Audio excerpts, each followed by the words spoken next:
ನಮಸ್ಕಾರ ಎಲ್ಲರಿಗೂ ಭಾವಾಂಜನಿ ಕಿಚನ್ಗೆ ಸ್ವಾಗತ. ಇವತ್ತಿನ ರೆಸಿಪಿ ಬಸ್ಲೆ ಸೊಪ್ಪು ಸಾಂಬಾರು. ಇದನ್ನ ಮಲಬಾರ್ ಸ್ಪಿನಾಚ್ ಅಂತ ಕರೀತಾರೆ, ಅದು ವೈನ್ ಸ್ಪಿನಾಚ್ ಅಂತ ಕೂಡ ಕರೀತಾರೆ. ಸೊ ಇದನ್ನ ಮಾಡೋಕ್ಕೆ ಬೇಕಾಗಿರೋ ಇಂಗ್ರೀಡಿಯೆಂಟ್ಸು, ನಾನಿಲ್ಲಿ ಬಸ್ಲೆ ಸೊಪ್ಪನ್ನ ಚೆನ್ನಾಗಿ ತೊಳೆದು ಕಟ್ ಮಾಡಿ ಇಟ್ಕೊಂಡಿದ್ದೀನಿ. ಇದು ಈ ಥರ ಇರುತ್ತೆ. ಸೊ ಇದರಲ್ಲಿ ತುಂಬ ಫೈಬರ್ ಕಂಟೆಂಟ್ ಇರೋದ್ರಿಂದ ಇದು ಡೈಜೆಷನ್ಗೆ ಹೆಲ್ಪ್ ಆಗುತ್ತೆ. ಮತ್ತು ಬೇಸಿಗೆಗಾಲದಲ್ಲಿ ಇದು ಬಾಡಿ ಟೆಂಪ್ರೇಚರ್ ರೆಗ್ಯುಲೇಟ್ ಮಾಡುತ್ತೆ.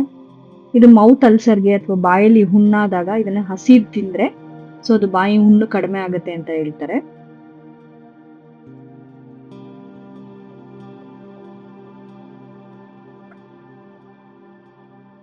ಇದ್ರ ಜೊತೆಗೆ ನಾನು ಕಡಲೆಕಾಳನ್ನ ನೆನೆಸಿಟ್ಕೊಂಡಿದ್ದೀನಿ. ಹಿಂದಿನ ದಿನ ನೆನೆಸಿರೋ ಕಡಲೆಕಾಳು, 2 ಗರಿ ಕರಿಬೇವು ಸೊಪ್ಪು, ಹೆಚ್ಚಿಟ್ಕೊಂಡಿರೋ ಈರುಳ್ಳಿ, ಟೊಮ್ಯಾಟೊ, ಮತ್ತೆ ಇದು ತೊಗರಿಬೇಳೆ ತೊಳೆದು ನೆನೆಸಿಟ್ಕೊಂಡಿದ್ದೀನಿ 1 hour. ಸಾಸಿವೆ, ಇಲ್ಲಿ ಮಸಾಲಾ ಪೌಡರು ಅಂದರೆ ಸಾಂಬಾರ್ ಪೌಡರ್ ಇಟ್ಕೊಂಡಿದ್ದೀನಿ, ಹೆಚ್ಚಿಟ್ಕೊಂಡಿರೋ ಈರುಳ್ಳಿ, ತೆಂಗಿನಕಾಯಿ ತುರಿ, ಅರಿಶಿನ ಪುಡಿ, ಇದೆಲ್ಲ ರುಬ್ಬಕ್ಕೆ ಹಾಕೋತೀನಿ ನಾನು. ಈಗ ಒಂದು ಕುಕ್ಕರ್ ಪ್ಯಾನ್ಗೆ ಒಂದು ತೊಳೆದಿಟ್ಕೊಂಡಿರೋ ತೊಗರಿಬೇಳೆ ಹಾಕ್ತಾ ಇದ್ದೀನಿ. ಇದ್ರ ಜೊತೆಗೆ ಒಂದು ಮೀಡಿಯಂ ಸೈಜ್ ಟೊಮ್ಯಾಟೊ, ಸ್ವಲ್ಪ ದಪ್ಪದ ಈರುಳ್ಳಿ,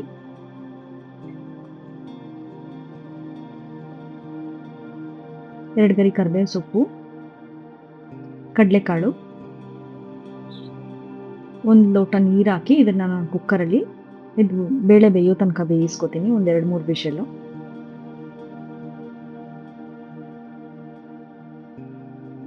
ಈಗ ಒಂದು ಬಾಣಲಿಗೆ ಒಂದು ಸ್ವಲ್ಪ ಎಣ್ಣೆ ಹಾಕಿ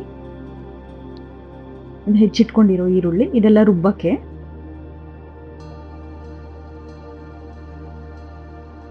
ಇದನ್ನು ಸ್ವಲ್ಪ ಹುರ್ಕೋತೀನಿ, ತುಂಬ ಬೇಡ, ಒಂದು ಸ್ವಲ್ಪ ಹುರ್ಕೊಂಡ್ರೆ ಸಾಕು. ತೆಂಗಿನಕಾಯಿ ತುರಿ,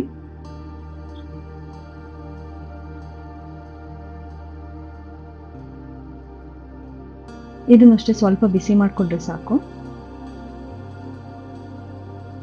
ಈಗ ಸಾಂಬಾರ್ ಪೌಡರು ಮತ್ತು ಧನಿಯಾ ಪೌಡರ್ನ ಹಾಕೋತಿದ್ದೀನಿ. ನೀವು ಮನೇಲಿ ಡೈಲಿ ಯೂಸ್ ಮಾಡೋ ಸಾಂಬಾರ್ ಪೌಡರ್ನ ಯೂಸ್ ಮಾಡ್ಬೋದು.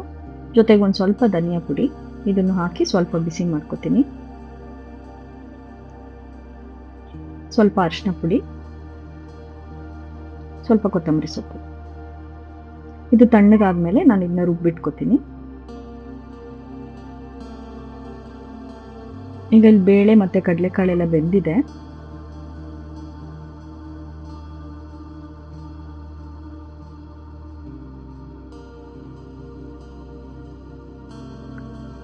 ನಾನು ಹೆಚ್ಚಿಟ್ಕೊಂಡಿರೋ ಬಸಳೆ ಸೊಪ್ಪು ಹಾಕ್ತಾ ಇದ್ದೀನಿ. ಅದಕ್ಕೆ 2 ಸಲ ಬೇಯಿಸ್ಕೋಬೇಕಾಗತ್ತೆ. ಒಂದ್ಸಲ ಬೇಳೆ ಎಲ್ಲ ಬೇಯಿಸ್ಕೊಂಡ್ಮೇಲೆ ಒಂದ್ಸಲ ಸೊಪ್ಪಾಕಿ ಬೇಯಿಸ್ಕೋಬೇಕು. ಇದಕ್ಕೊಂದು ಸ್ವಲ್ಪ ನೀರು ಹಾಕಿ ನಾನು ಪುನಃ ಕುಕ್ಕರಲ್ಲಿ 1 ವಿಷಿಲು ಹಾಕಿಸ್ತಾ ಇದ್ದೀನಿ. ಈಗ ಒಂದು ಪಾತ್ರೆಗೆ ಒಂದು ಸ್ವಲ್ಪ ಎಣ್ಣೆ ಹಾಕ್ತೀನಿ.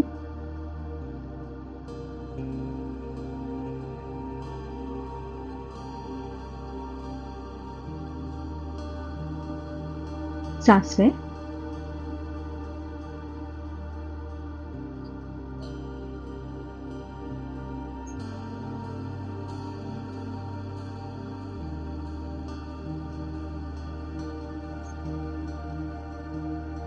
ಈಗ ಸಾಸಿವೆ ಸಿಡಿತಾ ಇದೆ, ಒಂದು ಸ್ವಲ್ಪ ಹಿಂಗ ಹಾಕ್ತಿದ್ದೀನಿ.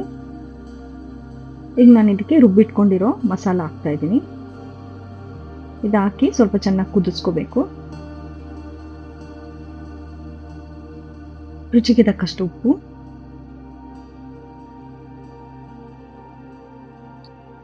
ಈಗ ಇದು ಕುದೀತಾ ಇದ್ದಂಗೆ ನಾನು ಇಲ್ಲಿ ಬೇಯಿಸಿಟ್ಕೊಂಡಿರೋ ಸೊಪ್ಪು ಕಾಳು ಎಲ್ಲ ಹಾಕ್ತಾ ಇದ್ದೀನಿ.